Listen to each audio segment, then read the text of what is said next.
Dun, dun, dun, dun.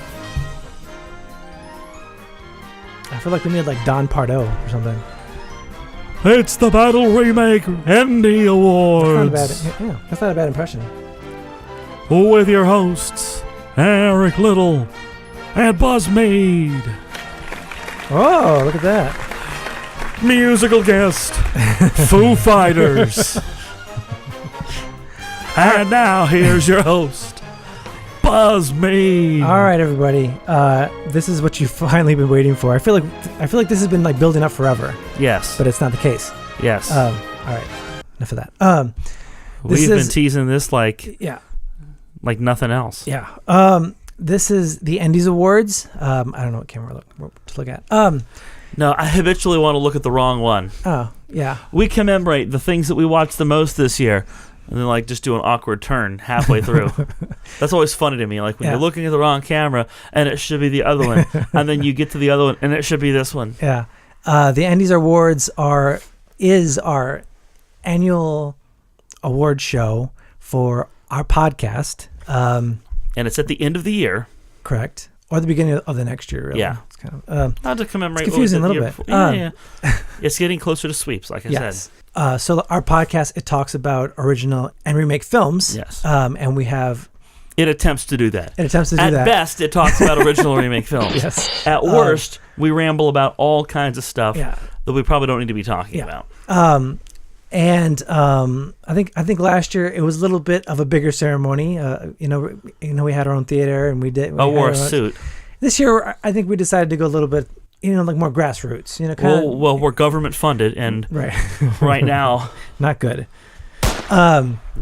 So I'm kidding. The government would not spend money on this, right? No, they wouldn't spend it. Would they? I don't think so. They spend money on dumb stuff, but not this dumb. So this is how this is going to go. In my hand, I have all the results for all the categories. I have not seen these. In my hand, I have a pen. It just seemed like a good show and tell time. I have not seen these at all. Okay. I do not know the answers. I don't know who won yet. Okay. So I'll be as surprised as you are. $1, Buzz. Right. Let's do the first category. The most unnecessary remake film, which could also double for the worst film we saw. Yeah. It's a lot of these candidates would fall under the latter umbrella. Yeah. I don't want to say it again to be mean.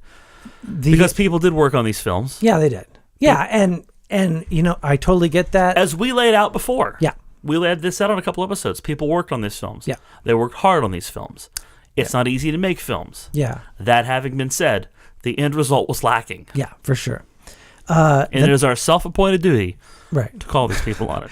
The nominations are The Bulk, Fun Mom Dinner, and Wastelander. Oh, I should have a drum roll. Actually, you know what? I just took out the drum roll. Well, I'm gonna do the National Lampoon. Hang on. That's Chewbacca.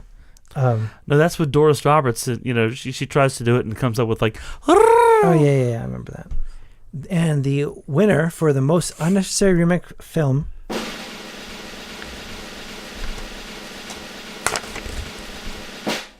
is Fun Mom Dinner. Also, I love that you have those taped over like they're Valentine's. Shut up. Did you decorate your bag with stickers or markers this year? All right. Fun Mom Dinner was unnecessary because it relied on a lot of tired cliches. Yeah. It seemed always to be behind the times. Yeah. And it seemed like there was a joke to be made, but unless you were exactly like the people on the screen, you were not in on the joke. Yeah. This is a remake of Bad Moms. Yes, Bad Moms. It tried to do the same thing. It wasn't a direct remake. It tried to, we called it a remake. It tried to do the exact same thing. This is one of those cases, and we have this often on the show, where there are two movies that are almost identical. They're made at almost the same time, and they come out at about the same time. One is much better marketed than the other usually, but not in every case, because occasionally we'll have some that, like earlier this year, we tackled Paul Blart and Observe and Report. Observe and Report. Yeah. Those are pretty much equally marketed. Yeah. They came out around the same time. This was not the case. Fun Mom Dinner was a lot less heralded than Bad Moms. It had a lot less star power than Bad Moms, and it also had a lot less humor than Bad Moms. Yep. Because like I said, Bad Moms had a way of welcoming you into the joke and making you feel like you were part of it, whereas Fun Mom Dinner, you felt like you're hearing a bunch of tired, cliche jokes that were directed toward one particular audience that probably would have been best as a Facebook post, and not as a movie. Yep. You can take the next one if you want. Okay. Most improved character in a remake film. Our nominees: Lara Croft, Tomb Raider; Toxic Avenger from the Toxic Avenger musical; and Richard Nixon from Frost Nixon. And our winner of Most Improved Character in a Remake Film.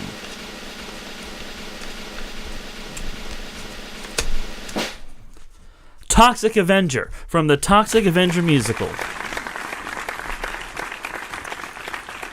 Toxic Avenger. Yeah, it's a good musical. It's usually there's irony, by the way, in the fact that this is a musical about pollution and how we need to clean things up, and here you're just throwing paper willy nilly. I know. But go on, proceed. I'm a bad person.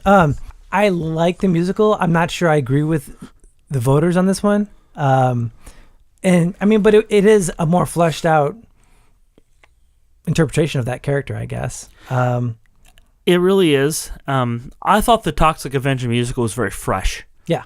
And funny and relevant. And it's a musical where 5 people play a multitude of characters. Yes. Yeah. Usually, and I think 5 people play most of the characters, but the Toxic Avenger and his love interest, those are the only characters played by their respective actor and actress. That's right, yeah. So 3 people play, each of them with 2 or 3 lead characters apiece. Yeah. But they play the rest of the people in the film. And it's dizzying to see that in some cases. But they pull it off so well and even make some jokes about it. And it's hilarious how that works out. And they do it well. Yeah. But no, I don't know that I agree on this one. I think Toxic Avenger is a better, more rounded, more interesting character in the musical. Yeah. They obviously haven't seen how bad Nixon was in Frost Nixon. Right. Or no. Just Nixon. Yeah, Nixon. Yeah. And that's not, no offense to Anthony Hopkins, it's not his best role. No. And it's a very one-sided it's not written well for him. Yeah, of that man. Yeah. And if there's not a constitutional amendment yet to ban Oliver Stone from doing films about presidents, there should be. There should be. Yeah. I thought Lara Croft's evolution in the Tomb Raider was revealing, because Tomb Raider, the original, really is what put Angelina Jolie on the map. Yeah. However, you look back at the depiction, and you and I talked about this at the time, it looks very dated. Yeah. A lot of gender stereotypes. Yeah. A lot of sexist stereotypes. Yeah. Alicia Vikander is a strong, powerful woman. Yeah. And that shines through the whole way. Yeah. And there's a lot of lazy cliches made about the original one. Yeah. It's very cartoonish. I mean, like watching it now, it's just you're just like, it does how does not she actually run? It does not hold up. Ironically enough. Yeah. Unlike the Wonder Bra. Right. The next category is the best original and remake film as a pair. So these are 2 films that you could buy or you could rent and be happy with both of these films. Yes. The nominations are, here comes Mr. Lincoln and The Alamo, which is the old one and the new one. Yeah. Or The Girl with the Dragon Tattoo, the Swedish version, and the David Fincher one. I think it's Swedish. It could be Norwegian. I think it's Swedish. Okay. Maybe. It could be Norwegian. It's Scandinavian. We've said that. Either way, yeah. The winner is...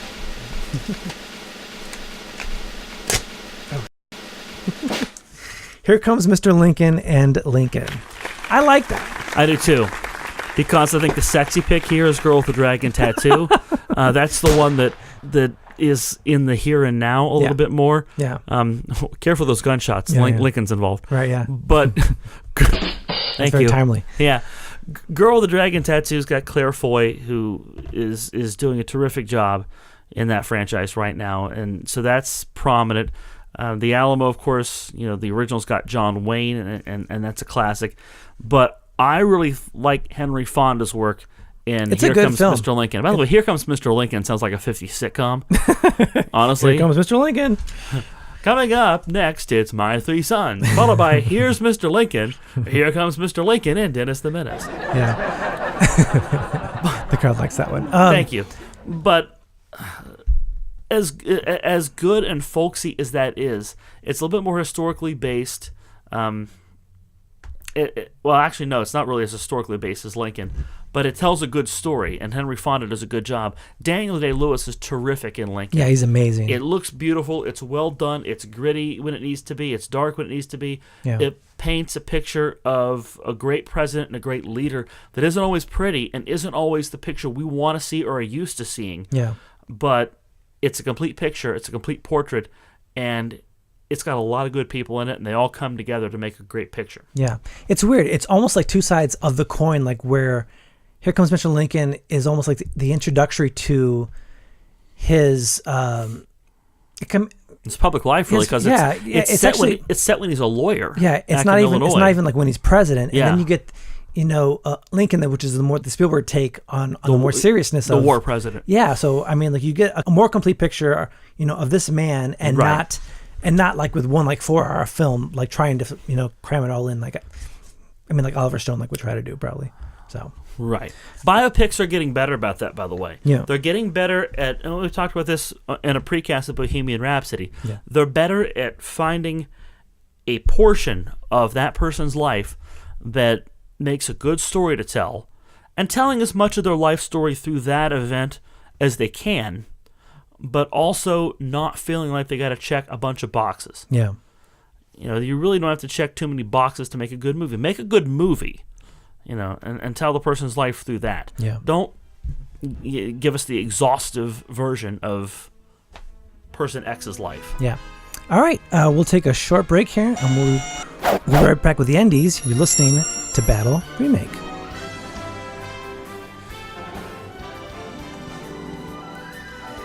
Welcome back to the Endys. Eric just had a good joke. He asked me if everything was actually recording. That Eric Little, he's something. All right. Dios míos. Do you want to take the next one? Yes. Most underrated remake film.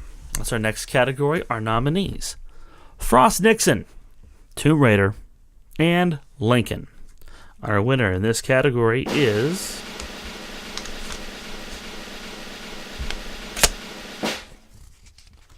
Tomb Raider. Nice. Frost Nixon, I think, is a good film.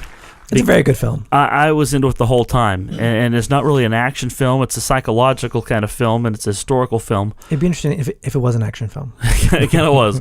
All of a sudden, guns are out. Yeah. Someone's chasing. It's Nixon's enemies list. Come get him, and then there's Elvis, and then it's. It'd be interesting. Yeah.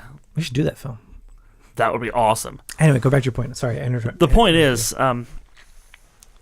That is acclaimed in its circles. Lincoln, it's tough to call that underrated, but Tomb Raider with Alicia Vikander did not get the credit it deserved. I didn't think so either. For being, we talked about some of the way she's portrayed as a feminine role model, or I should say a feminist role model, really, because it forgets about gender stereotypes, and I think that's where we're doing a better job to portray women in film. You don't look at that character as, oh, she's a female action star. Now you look at it as like, oh, she's an action star. Yeah. And for the longest time, and I think I'm as guilty of this as anybody, we felt the need to subcategorize people based on gender, and that's not a fair statement to do anymore. Yeah. So we're all getting better. This is a film that I think does a great job to make us forget about the lines. Yeah. Alicia Vikander is pretty awesome. Yeah. And I thought it was a good film. I'd love to see a sequel, like taking that character. Yeah, I would like this character franchised. Yeah, I don't know if it's going to happen. I don't either. We'll see. The next category is worst original and remake film. These are two films that you probably wouldn't ever want to watch. Yeah. I don't ever want to watch them again. No, me neither. The nominations are Mortal Kombat and Mortal Kombat Annihilation. The only thing that was annihilated was my senses. That's my Gene Shalit joke of the day. The Time Machine, the original and the remake. I wish I could get my time back. That's my Gene Shalit joke for that one. The invaders from Mars. I wished I had invaders from Mars to take me from this picture. All right, okay. I thought they all deserved equal play. Pretty much. The winner is... Is there really a winner? Yeah, the loser. Invaders from Mars. Whoops. Invaders from Mars. Okay, what can I say? The original one is super campy, and that's not its fault, but that's just the time that it was made. I feel like this would be something you'd see on MeTV on a Saturday night. It's something that will play in front of Mystery Science 3000. It's that campy. That audience will appreciate it. Right. It's that cheesy. And I will say this: some of the characters and some of the props look kind of cool. Yeah. In that way, the '60s sci-fi looked cheesy and campy. Yeah. They tried to redo it in the 80s, and it just didn't work out for any reason. It wasn't interesting, and it wasn't changed enough from the original, I think, or something. No. And it had a weird undertone. I remember from that the mom and the kid, and it got a little bit like weird as far as their interactions. I thought, because I think sometimes in the 80s and 90s, when they tried to remake sci-fi movies, they forgot to bring them into the current time. Yeah. So they looked as if they were set in the 50s and 60s. Yeah. And that's just weird. Yeah. So give me a hint of pop culture somewhere. Yeah.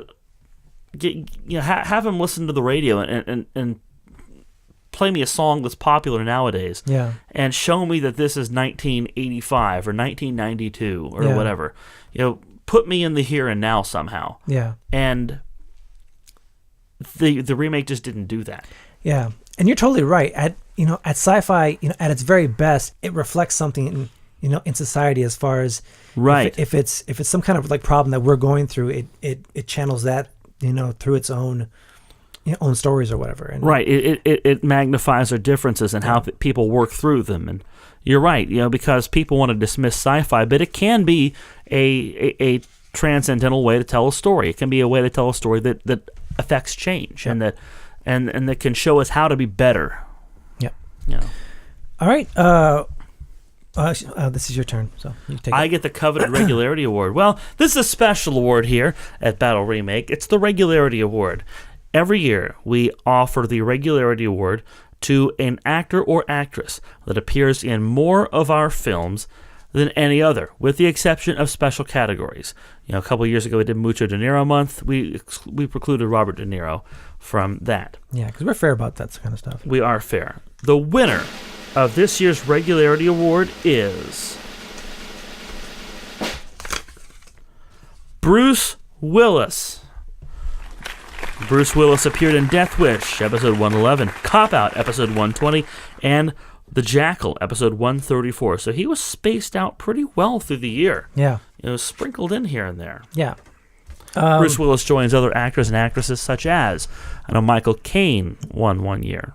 I think Denzel won. Denzel won 1 year. I can't think of the third one, and I haven't cared enough to look. So it is a prestigious group.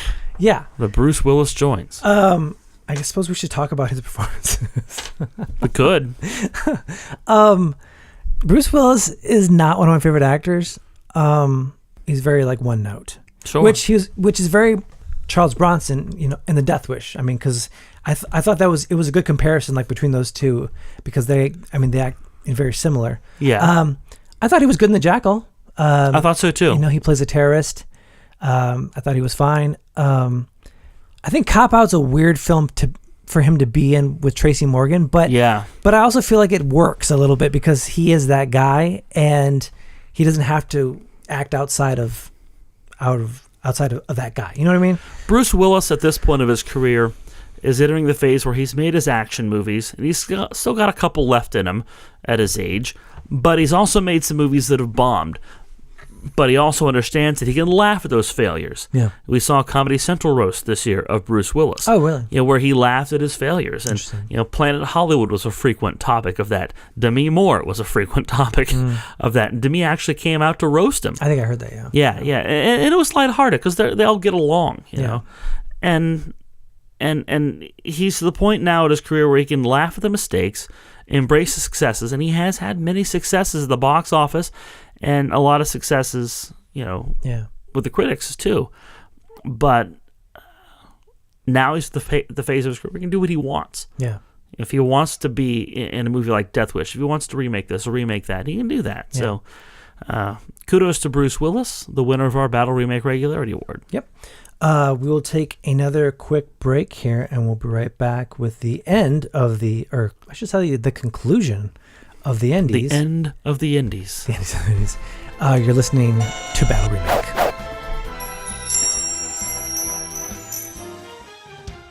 Brought to you by Coca-Cola. Experience life with Coca-Cola. By Viagra. Because it ain't going to get up by itself. And by Preparation H. When you've got annoying problems on your backside, give it the H. All right, welcome back to the Endys. That was pretty good. Thank you. All right, the last three categories here. The best performance in an original film or remake film for the men. The nominations are Daniel Day-Lewis in the film Lincoln. If you can't tell, we like Lincoln. Gene Wilder in Willy Wonka. Anthony Hopkins in The Bounty. The winner is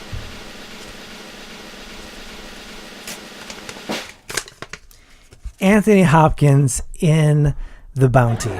Damn your height! Damn your height, sir. Hooray! Hooray! Hooray! However, we are still faced with a long, hard voyage. I mean to make good use of every hour of sailing time. And to assist me in this, I'm replacing Mr. Fryer with Mr. Christian, who will now act as executive second in command with the rank of acting second lieutenant. Mr. Fryer, come back here. Mr. Fryer, sir, come back here!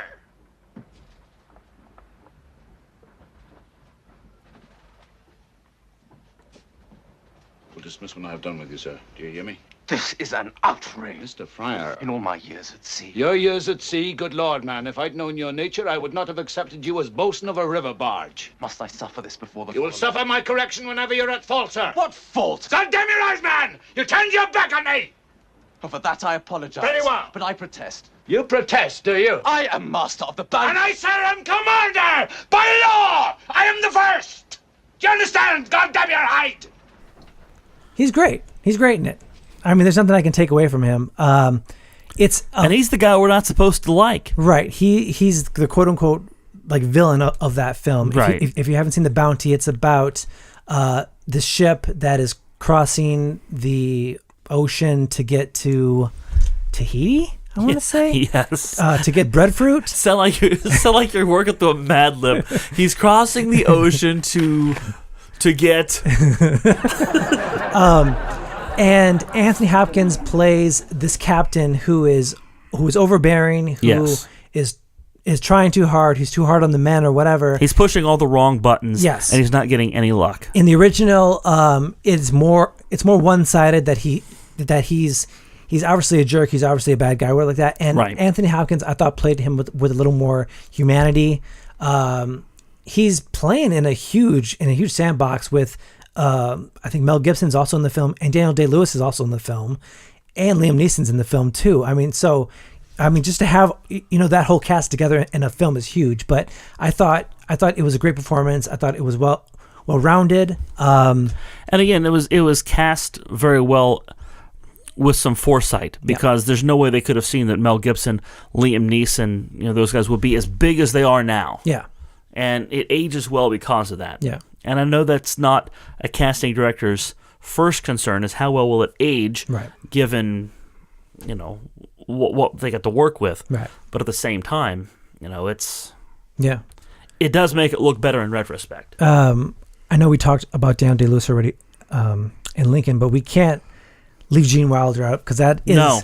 I mean, that is Willy Wonka until someone has like a Joker like reinterpretation of it. I mean, like Heath Ledger did with the Joker. Yeah. Until someone comes out and just, totally like redefines it. Yeah. He's going to be Willy Wonka for I mean, Eternity.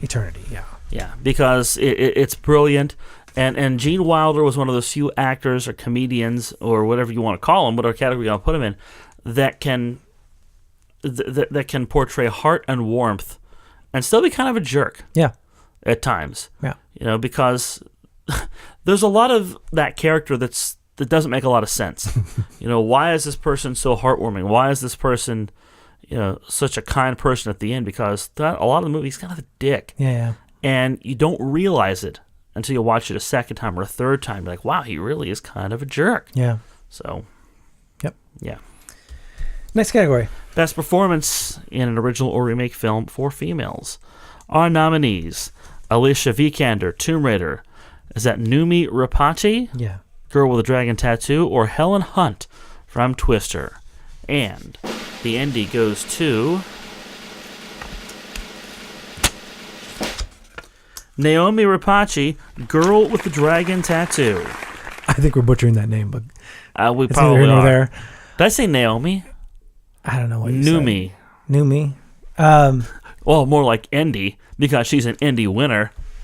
I think of all the people who have played that role, I think she's been the best. I've actually downloaded the second and third film with her because I was so interested to see where that character went. Okay. And I've never done that, I think, with a foreign film before, because that's, I mean, as we've said before, it takes a lot of time to watch a foreign film because Yeah, you gotta read. You gotta read the whole you thing. gotta read. Ugh, jeez. Reading. Yeah. But she's great in that.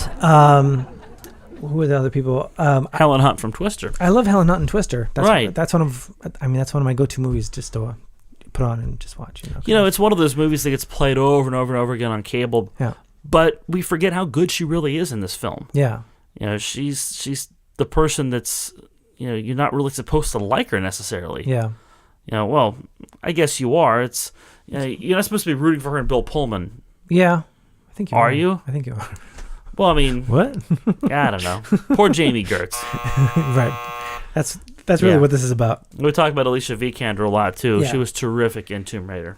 But you can't underscore the importance of that performance, in that movie, because I feel like if they get enough buzz behind that movie and it gets enough play, Redbox or Netflix or whatever, I feel like they will do a sequel, and I think she's perfect in it. I think there doesn't so. have to be Yeah. Anything else? I'm not sure why people were so upset with that remake, because it checked all the boxes. She's exquisitely cast in that film. Yeah, it checked all the boxes. So. Yeah, I agree. All right, I agree. The last category is the best original film. This is the film that we thought it doesn't need a remake. You shouldn't touch it anymore. It's fine just to be its own thing. It's never gonna, whatever. Yeah. The nominations are Rudy, Willy Wonka and the Chocolate Factory, and the film Independence Day, which is a little controversial. I think people feel like that shouldn't be there, but Yeah. neither here nor there. The voters decided. Right. The winner. Willy Wonka and the Chocolate Factory. A film that has been remade as Charlie and the Chocolate Factory with Johnny Depp, and a film that reportedly is set to be remade again. Yeah. Yeah. You just don't touch the original. Yeah. And you can't touch the classic. This is a film that, for whatever reason, let me backtrack. For whatever reason, there are some films that almost seem sacrosanct to get remade. Yeah. Like, no one's clamoring to do a Wizard of Oz remake. Yeah. Despite Although they've tried. They've tried. Yeah. Well, but like, look at the Disney remakes. The Jungle Book remake that came out recently is the exact same story. The Lion King, the trailer's shot for shot with the other. Also, they're just different from animation to live action with a lot of CGI in there as well. So it's not like we've seen a CGI version of the Wizard of Oz. Yeah. Or it's coming. It probably is. I mean, shoot. If it was a Disney property, it already would have happened. That's right. Truth be told, and you know it. Yep. You know it. Yep. That's just one example of a movie that almost seems sacrosanct, but for whatever reason, we've not seen that remade. Yep. We were talking off the air about It's a Wonderful Life. That's a classic film. You're not seeing people rush to remake it. I think they should, but it's neither here nor there. You know what? I think you're probably right about that, Yeah. truth be told. Yeah. for whatever reason, people don't want to leave well enough alone with Willy Wonka. Yeah. So we had with the Johnny Depp Charlie and the Chocolate Factory, and that ending felt tacked on. We've gone at length about our gripes with it. Yeah. And if you didn't hear that, you can go back and find that episode. Absolutely. There are rumors of another one coming, and why? What have they done? That can improve, and what can be done to improve upon this? What would you need to see in a remake of Willy Wonka and the Chocolate Factory that would make you feel like that was a fulfilling remake and that needed to be done? I don't know. I think you have to take the character in a different direction. I think you have to. I mean, there's been talk of it being a prequel of like how the factory started, or and I think that's kind of what they have to do. I don't think they tackled the same story again. I think they go in a different direction somehow. I mean, it'd be interesting. It'd be interesting, like with the right actor in that role, and the right story. What if they do a remake where Charlie Bucket doesn't win the prize at the end? So it's like they Star Trek it, like where they go off like in a different direction. Sure. Like they go through that competition, they get to the end, and you come to find out that they're not all gone or dead or whatever, and they give it to the one that they think has the best chance of running the factory. Turns out it's not Charlie. Because it's interesting. I don't know. The kid they've never had any money in their entire lives. They don't know how to manage money. Right. Like every once in a while you create a monster if you give somebody. Right. In fact, they're the worst people who should be in that. Right. Yeah. So he has no idea how to manage money or how to run a factory, but here he is. I think you have to take it in a different direction. Like no matter like what it is, you have to. And I'm not saying that my answer is the answer, but that's an example of something that's outside the box that hasn't been done that maybe could be done here. Yep, absolutely. All right, that is it for the Endys. It's come to an Endy already. Wow, another fine year. Any last? Well, we want to thank the films for being good and bad this year. We want to thank our voters. We want to thank Price Waterhouse for vetting the voting process. Yep. We also want to invite you to stay tuned for future episodes of the Endys. Of course, the Red Carpet Show was produced by E! Entertainment Television. The After Awards Party Show will air after your late local news. It's going to be long. Yeah. But thank you guys for tuning in. We know that there's a lot of episodes to go through, and there's a lot of content and stuff like that. So we appreciate you downloading the episode, which is kind of just us having fun. Yeah. And not really. Hi, Mom. Doing anything really important. And as always, if you guys have input on how this show should go, if you don't like the Endys, if you don't like news now that's just on YouTube. If you want to see certain like movies, let us know, and we'll be sure to tackle them. Eric's writing something on the best performance nomination envelope. But I will say, what's the email address, Buzz? It's battleremake@gmail.com. It's got cobwebs on it.